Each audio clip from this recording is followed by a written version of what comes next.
I'm Dwayne Marino, and this next close or justification has got to do when a customer is upside down or in an awkward trading position in their trade. And again, with the use of a blank piece of paper and a pen, visuals are a great way to bring some closes into reality with a lot of customers, because most of us learn through seeing things, not always through just talking.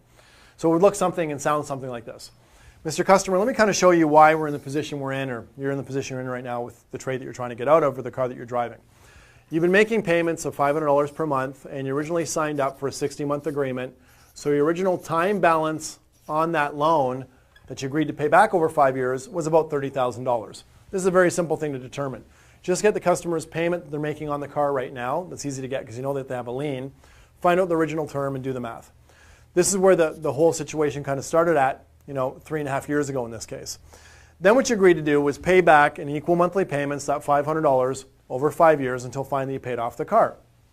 So it kind of looks like this, 1, 2, 3, 4, 5. So this would be the 60-month term.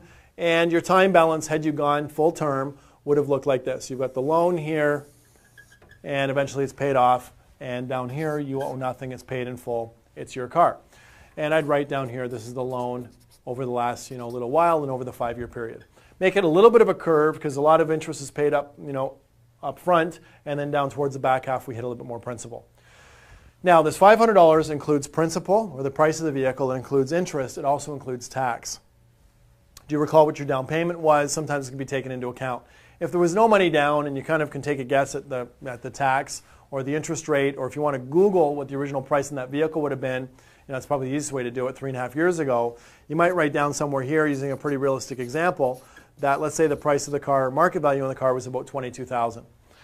So what happened was, because they didn't put down a substantial down payment, they originally started off in a really upside down or an awkward trading position because they financed more in the car than what the car was actually worth. This is very typical on most loans.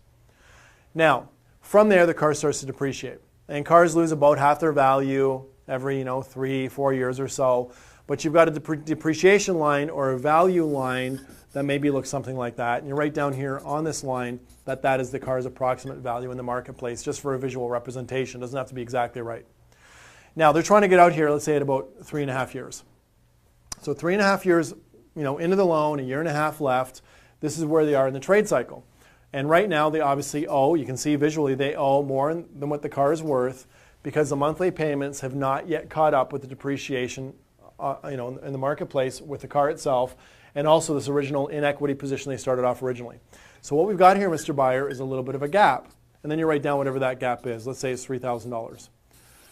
Now that we can visually see that gap and where it sits in the trade cycle, and we do know at some point in the future, maybe the next year or so or whatever else, you will be at sort of a break-even point in the loan, but this is when you need and want to get a car right now. We've got a few options in terms of how we can take care of this $3,000. Now, Mr. Customer, what you're really saying, I think, is this. You'd like to leave here in a car that you love, in a payment you can afford, and somehow have this $3,000 taken care of. Isn't that right? And they're going to agree and say yes, the smile and the nod at that particular point. From there, we're going to go through about 8 different ways that we can wipe out or deal with this $3,000 in another close called Dwayne 'em till. With the interest of time and saving some time, I'm not going to do it here, but take some time to memorize this graph along with that last closing sentence or statement. Mr. Customer, what you're really saying is obviously you want to leave here in a vehicle that you love and a monthly payment you can afford and kind of have this $3,000 taken care of. Isn't that really what you want? Isn't that what you mean? And they're going to say yes. And then you're going to move into the multiple ways that we can take care of this $3,000. I'm Dwayne. That's an excellent presentation and way to visually show somebody how you can handle this upside down or awkward trading position. I will see you on the next training tape.